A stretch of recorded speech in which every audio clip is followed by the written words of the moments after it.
Imagine standing in a stadium with 70,000 other people. The lights go dark. For a moment, there's silence. Then, in a sudden burst of smoke and pyrotechnics, a single figure appears on stage. He doesn't move. He doesn't speak. He simply stands there, frozen in a pose. The crowd erupts in a deafening roar that shakes the ground. People scream, cry, clutch their faces in disbelief. Some collapse from the overwhelming emotion, carried away by security and medical staff. All of this chaos, for a man who has yet to sing a single note or take a single step, that man was Michael Jackson. This was the power of his aura. No other artist in history could command such a reaction simply by existing on stage. At his concerts during the 1980s and 1990s, it was common for hundreds, sometimes even thousands, of fans to faint. Ambulances were stationed outside his shows, prepared for the tidal wave of hysteria that followed him from Tokyo to Paris, from Mexico City to Prague. To witness Michael live wasn't just entertainment, it was a once-in-a-lifetime emotional shock, a spiritual event, a moment so intense that the human body often couldn't contain it.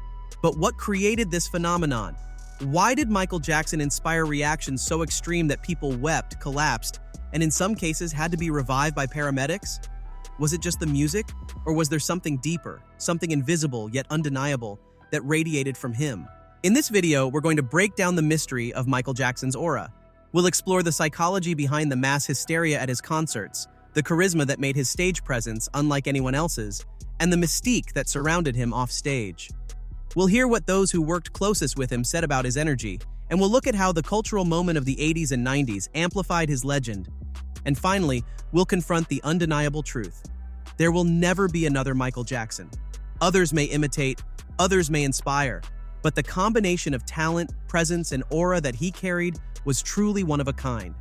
This is the story of an aura so powerful, it made the world stop, scream, and sometimes faint. The aura of Michael Jackson.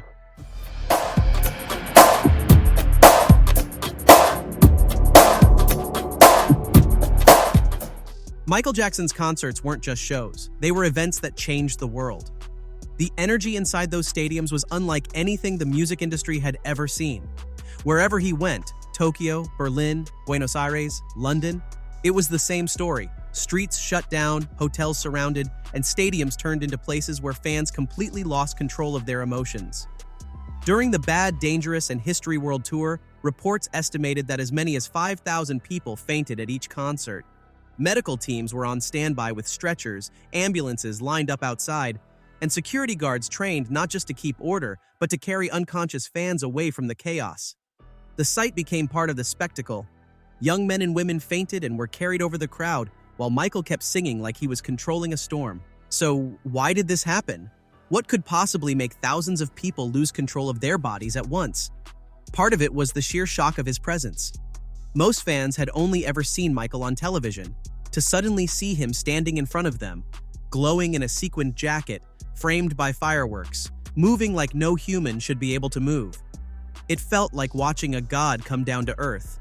The brain simply couldn't process the reality. Michael also knew exactly how to make the crowd go wild. He was a master of suspense. During the Dangerous tour, he would jump out of the stage through smoke and stand perfectly still like a soldier. For nearly 2 minutes, he would not move an inch. The silence between his stillness and the audience's screaming created unbearable tension. Then, with a flick of his head or a single step, the crowd would explode with excitement.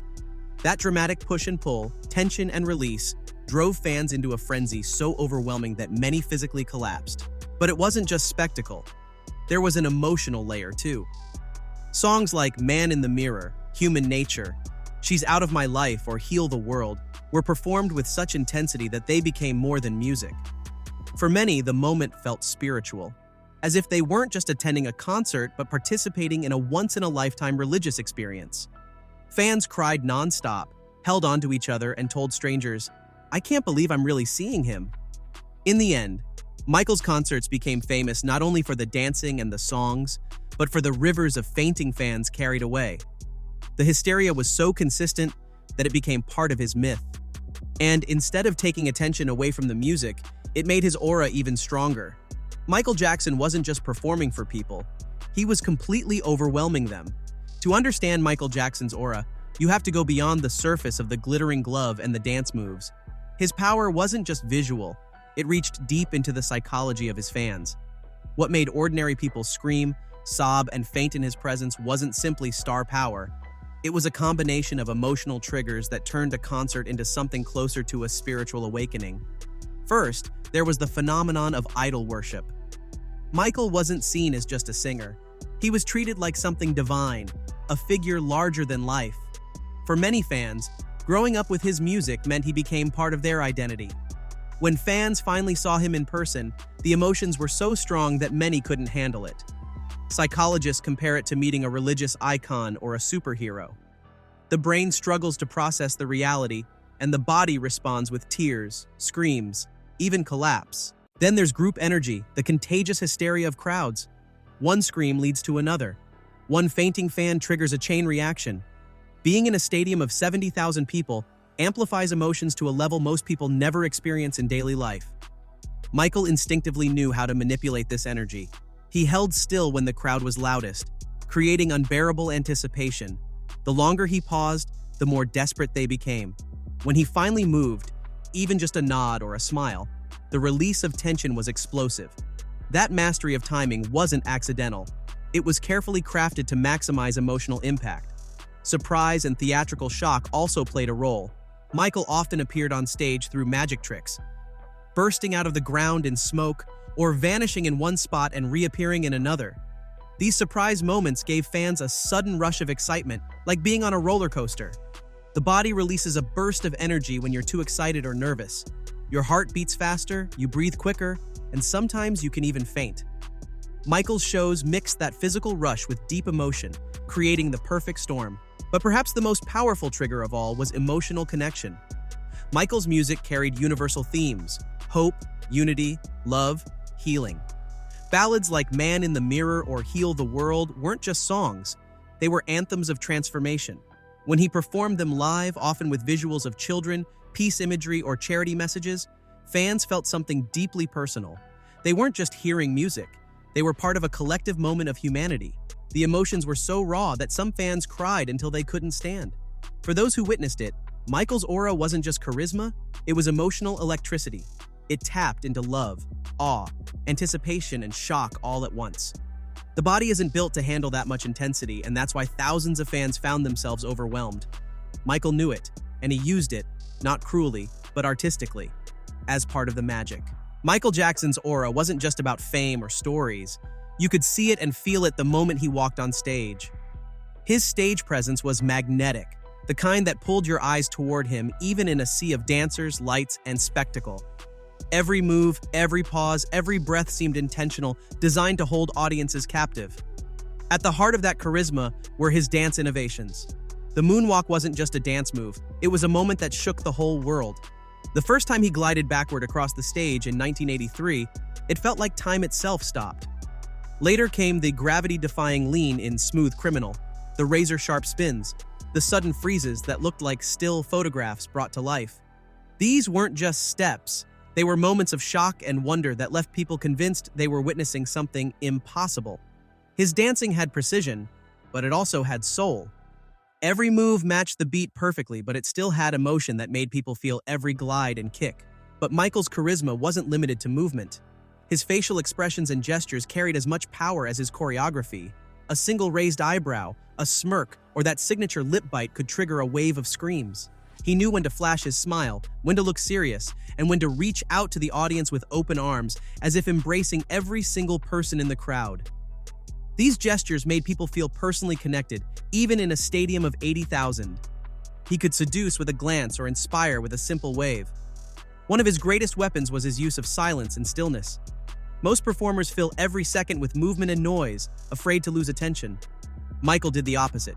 He froze on stage, letting the tension build like a coiled spring. Kenny Ortega, his choreographer and tour director, recalled, "When he stopped, you watched. You held your breath. And that's what made Michael Jackson on stage." Those still moments were just as powerful as his fast dance moves. They made the audience watch closely, waiting eagerly for what he would do next. And then there was the voice. His speaking voice was soft, almost childlike, but when he sang, it was as if he transformed into another being. His voice could switch from soft and angelic to rough and powerful in just seconds. He added his famous sounds, which became part of the music's rhythm itself. When he sang emotional songs, he gave everything he had, sometimes falling to his knees or even crying on stage. His voice wasn't just a sound, it was pure emotion that washed over the audience like a wave. On stage, Michael Jackson was more than a performer. He was a force of nature, full of energy, unpredictable, and impossible to ignore. His charisma spoke its own language, one that every fan understood no matter where they came from. If Michael Jackson's charisma was what electrified audiences on stage, his mystery was what kept the world fascinated by him even when he wasn't on stage. Part of his aura came from the fact that he seemed untouchable, almost otherworldly.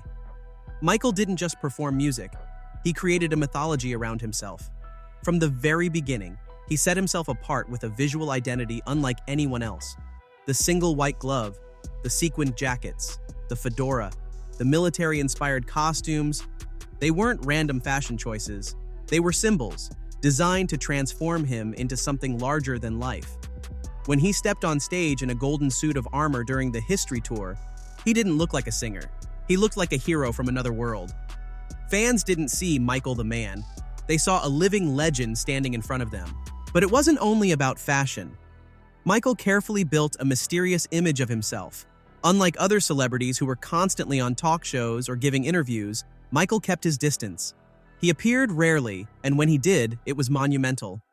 Even a wave from a balcony could send crowds into chaos. Because people saw him so rarely, it made him seem even more mysterious. The less they saw, the more they wanted him. Then there were the grand gestures of self-mythology. In 1995, to promote his History album, he had giant 30-foot statues of himself built and placed in major cities around the world. One stood on the River Thames in London, another replaced a Soviet monument in Prague. It wasn't about ego, it was a planned show, where he turned himself from a pop star into a living monument. Michael wasn't just marketing music, he was writing himself into history. And of course, there was his knack for spectacle entrances. At the 1993 Super Bowl halftime show, he appeared on stage completely still for over a minute before even singing. During the Dangerous tour, he would burst onto the stage like a rocket. Sometimes he even used magic tricks, disappearing in one place and appearing in another. These moments made him seem less like a normal person and more like a supernatural force. Even those who knew him personally struggled to explain his energy. Sculptor Diana Walczak, who worked with him on the History statue, said she felt like I was in the presence of a deity. His stylist Ruska Bergman said she'd worked with Hollywood's biggest stars, yet no one came close to Michael's charisma. His bodyguard Bill Whitfield admitted that meeting him felt like being in the presence of royalty. He almost didn't know whether to bow. All of this combined to create an aura of mystique that was unmatched. Michael Jackson wasn't just an entertainer. He seemed too big, too magical, and too special to be part of the normal world. That mystery made his legend even stronger and made fans feel like they were seeing someone truly extraordinary. Michael Jackson's aura didn't come out of nowhere. It connected perfectly with the culture and technology of the 1980s and 1990s, a time when media was growing worldwide, but still focused enough to make one man the center of global attention. In the early 80s, MTV was brand new. Music videos weren't yet central to the industry until Michael. His short films like Billie Jean and Thriller didn't just entertain, they transformed music videos into an art form. They broke racial barriers on television and made him a true pioneer of global pop culture. The timing was perfect. Satellites and cable TV were spreading across the world, and Michael's visual storytelling made him the first truly global superstar. By the 1990s, he had become more than a musician. He was a symbol of unity and change. When he performed in Berlin near the Wall, tens of thousands gathered on both sides, treating his concert like a beacon of freedom. In Prague in 1996, more than 100,000 people filled the square to see him, many experiencing Western pop culture live for the first time. These weren't just concerts. They were historical events that made headlines and shaped cultural memory. And while his shows dominated, so did the myths. Stories of fainting fans, waves of people collapsing in stadiums, and armies of paramedics standing by only magnified his legend. People shared stories about him like modern legends. Michael wasn't just famous, he became a myth. But perhaps the most important part of his aura was that it could never be replicated. The truth is, there will never be another Michael Jackson. Not because there aren't talented performers today, but because the conditions that created his legend no longer exist. Today's world is divided. Millions of artists fight for attention on TikTok, YouTube, and streaming platforms. There will never again be one performer who can bring billions of people together at the same time. Michael also wasn't just one thing.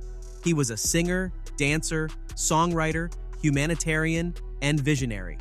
His artistry set the bar in so many areas at once that no single artist has been able to match that combination. As illusionist David Blaine once said, he connected with people of every level imaginable, all over the world. That kind of connection is beyond rare. Today, his aura is still felt everywhere. In the way fans celebrate him, in the artists who copy his moves, in the cultural footprint that refuses to fade. But the exact magic he carried, that energy that could make entire stadiums faint, was unique to him. It was lightning in a bottle, never to be captured again. Michael Jackson was more than the king of pop. He was a phenomenon the world will never see twice.